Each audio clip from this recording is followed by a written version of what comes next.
होऊ घातलेल्या मुंबई महानगरपालिकेच्या निवडणुकीच्या पार्श्वभूमीवरती येत्या 10 महानगरपालिकेमध्ये ठाकरे बंधू हे युती करणार आहेत आणि त्या संदर्भाची घोषणा आज मुंबईत पार पाडणार आहेत.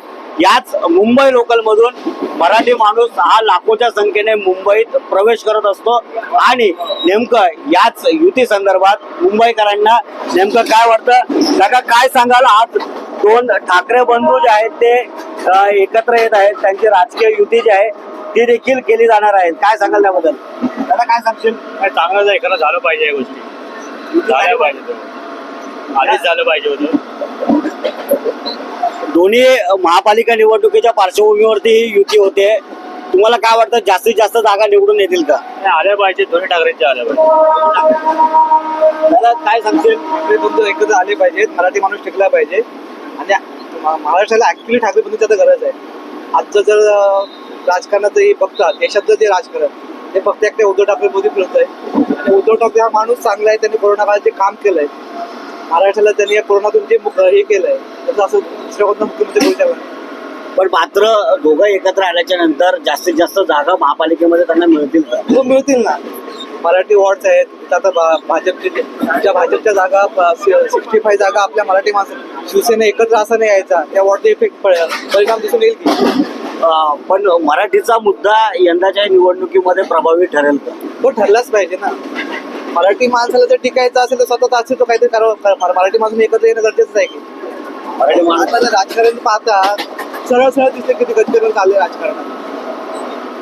आपण जर बघितलं तर मुंबईतील अनेक असे नागरिक जे आहेत ते रोज मुंबई लोकांनी प्रवास करत. दादा काय सांगशील, ठाकरे बंधू जे आहेत आज राजकीय युती करत आहेत, काय वाटतं तुला? आता काय पुढे होईल ते चांगलंच होईल मराठी माणसांसाठी. जास्तीत जास्त जागा मिळतील त्यांना या युतीमुळे? फरक पडेल? हो, भेटतील, नक्की भेटतील. दादा तू काय सांगशील, तुला काय वाटतं? काका काय सांगाल, आज ठाकरे बंधू जे आहेत ते आज राजकीय युती आज घोषित करणार आहेत. 10 महानगरपालिकेमध्ये दोन्ही ठाकरे बंधूंची युती ही बघायला मिळणार आहे. आज त्याची घोषणा मुंबईत होत आहे. काय सांगाल याबद्दल? चांगली गोष्ट आहे. दोघं भाऊ जर एकत्र येत असतील तर त्यात अडचण काय? आणि मराठी माणसांनी एकत्र यायला पाहिजे, ही काळाची गरज आहे आणि काळाची गरज आहे आणि मराठी माणसांनी सुद्धा एकमेकांना समजून घेतलं पाहिजे. पण या युतीचा फायदा कुठे ठाकरे बंधूंना होईल का? तो फायदा तोटा बघायचा नसतो, पहिले एकत्र येण्याचं गरजेचं आहे. तुम्ही बिल्डिंग बांधत असाल तर 4थ्या माळ्यावर काय करायचं ते महत्वाचं नसते. पहिया मजबूत असला तर त्याचं पुढचं फळ मिळतं. आता तुम्हाला काय वाटतंय, दोन्ही एकत्र आल्यानंतर आता फायदा होईल का? फायदा नक्की होणार.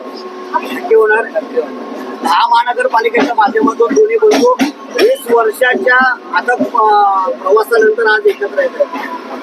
दोन्हीबद्दल काय भावना आहेत? दोन्ही ठाकरे एकत्र आले ना तर फायदा होईल, मराठी माणसासाठी फायदा होईल. सर, दुसरी एक महत्वाची गोष्ट, आणि ट्रेन जे आहेत बदलापूर शहराची अशी परिस्थिती आहे का वयस्कर माणसं चढू शकत नाही, ढकलून देत आहे अक्षरशः.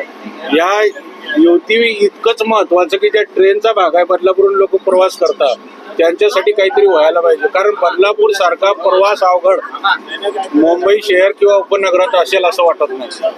आपण जर बघितलं तर प्रामुख्याने मुंबई असेल, ठाणे असेल, या परिसरातील असेल किंवा बदलापूर विभाग असेल, कर्जत कसारा असेल, या ठिकाणी मोठ्या प्रमाणात मराठी माणूस हा जरी गेला असला तरी मात्र या युतीचा फायदा मराठी माणसाला होईल का? ठाकरे बंधूंना महानगरपालिकेच्या माध्यमातून हा फायदा होईल का? आणि कशा पद्धतीने मराठी माणसांचे प्रश्न हे दोन्ही ठाकरे बंधू येत्या महानगरपालिकेच्या निवडणुकीच्या माध्यमातून मराठी माणसाचे प्रश्न हे सोडवले जातील काय, हे पाहणं महत्वाचं ठरणार आहे. मनीष गांगुर्डे, लोकशाही मराठी, मुंबई. लोकशाही मराठी, ऐका, पहा, जागरूक रहा.